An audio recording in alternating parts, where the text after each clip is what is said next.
هذا confidentiality جر إريجاس وإريج وجو مهمس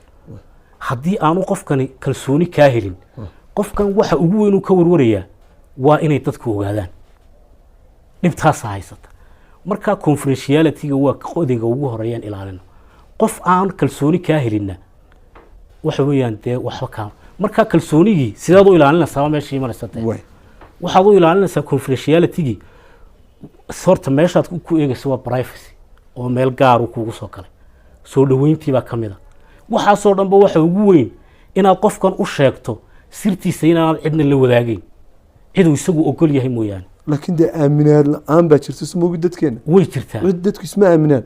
waarun dhakhtarkii ma aaminaysid waarun siyaasigii ma aaminaysid wariyihii ma aaminaysid yani cid aad aaminaysaa way adag tahay marka inta lagu soo hor fadhiistay inaad tiraahdo kuwan kugu qarinaya sirtaada